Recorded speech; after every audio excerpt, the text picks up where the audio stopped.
খুব সুন্দর লাগে খেতে এবং রুটি পরোটা বা ভাতের সাথেও খেতে অসাধারণ লাগে। এবং এই চিকেনটা তৈরি করার জন্য আমি একটুও জল ইউজ করিনি এবং আপনাদের দেখাচ্ছি একদম পুরো কুক হয়ে গেছে ভেতর থেকে। তাহলে দেখিনি কি কি উপকরণ আমি নিয়েছি চিকেনটা বানানোর জন্য। এখানে একটা বড় মাপের পেঁয়াজকে আমি কুচো করে নিয়েছি, রসুন কুচি নিয়েছি, 3টে লঙ্কা নিয়েছি, গোটা পেঁয়াজ নিয়েছি, রসুন নিয়েছি, আদা, টমেটো এবং অল্প সামান্য মেথি। আর নিয়েছি 3 চামচ মতো টক দই, সাদা তেল, 2 চামচ ধনে গুঁড়ো, 2 চামচ জিরে গুঁড়ো, স্বাদ মতো নুন এবং পরিমাণ মতো হলুদ। আলু নিয়েছি, আমি আলুগুলোকে এভাবে কেটে নিয়েছি। আর এখানে আমি 500 গ্রাম মতো চিকেন নিয়েছি।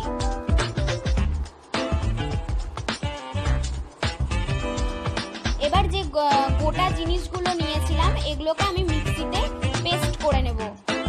এখানে আমি 2টো পেঁয়াজ এভাবে কেটে নিয়েছি, একটা গোটা রসুন দিয়েছি, একটা ছোট মিডিয়াম সাইজের আদাকে কেটে নিয়েছি, একটা টমেটো কুচি দিয়েছি ছোট সাইজের এবং 3টে লঙ্কা দিয়েছি।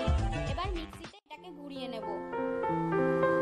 দেখুন পেস্টটা তৈরি হয়ে গেছে। এরপর আমি চিকেনের মধ্যে এটাকে দিয়ে দেব। ধনে গুঁড়ো এবং জিরে গুঁড়োটা দিয়ে দেব। 3 চামচ মতো দই দিয়েছিলাম সেটাও দিয়ে দেব। এবার ভালো করে আমি এটাকে মাখিয়ে মিশ্রণটাকে রেখে দেব। 30 মিনিট পর্যন্ত মিশ্রণটাকে আমি রেখে দেব।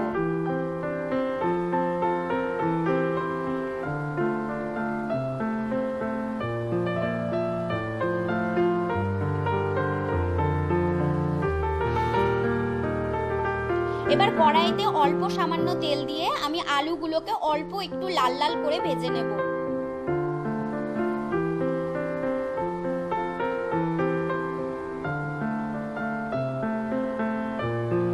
আলুগুলোকে তুলে নিয়েছি। এরপর ওই তেলে আমি আরেকটু তেল দিয়ে এর মধ্যে গোটা মেথিগুলোকে দিয়ে দিচ্ছি এবং পেঁয়াজ কুচো আর রসুন কুচোগুলোকে দিয়ে দিচ্ছি। দিয়ে ভালোভাবে ভেজে ভেজে নেব।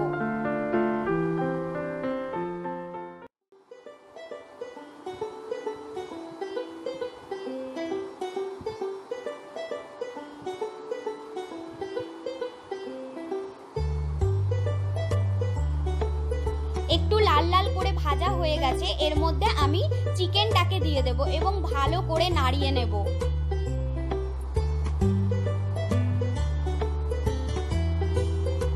এই সময় গ্যাসের ফ্লেমটা আমি মিডিয়াম টু হাই রেখেছি এবং ভালোভাবে কষিয়ে নেব। এরপর আমি পরিমাণ মতো হলুদ দিয়ে দিচ্ছি,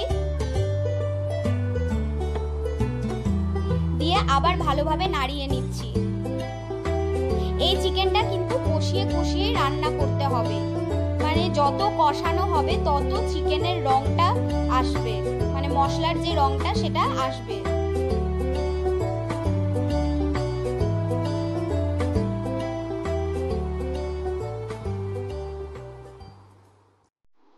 দশ মিনিট পর দেখুন আমি আপনাদের দেখাচ্ছি রংটা খুব সুন্দর চলে এসেছে চিকেনের। আবার আমি একটু নিচ থেকে নাড়িয়ে দেব যাতে চিকেনটা লেগে না যায়, মশলাটা পুড়ে না যায়। দিয়ে আবার আমি 15 মিনিটের জন্য কষাবো চিকেনটাকে।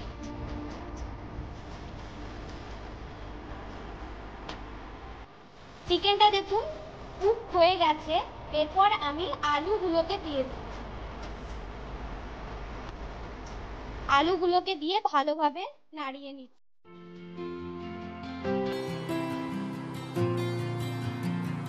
এরপর আমি পরিমাণ মতো নুন দিয়ে দিচ্ছি, দিয়ে আবার ভালোভাবে নাড়িয়ে নিয়ে ঢাকনা বন্ধ করে দিয়ে আমি আলুটা সেদ্ধ না হওয়া পর্যন্ত আবার কুক করব।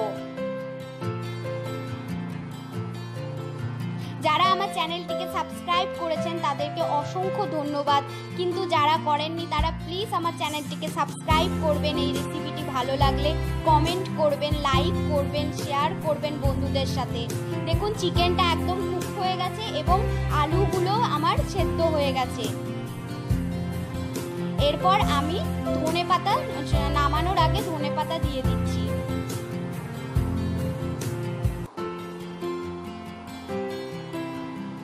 গ্যাসটাকে আমি বন্ধ করে দিয়েছি এবং ধনেপাতা ছড়িয়ে দিচ্ছি।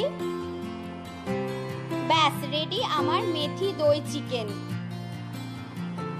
আপনাদের এই রেসিপিটি ভালো লাগলে অবশ্যই কমেন্ট করবেন। আপনাদের কমেন্ট পড়তে আমার ভীষণ ভালো লাগে এবং উৎসাহিত হই আমি আরও ভালো ভালো রেসিপি দেওয়ার জন্য। ধন্যবাদ বন্ধুরা আমার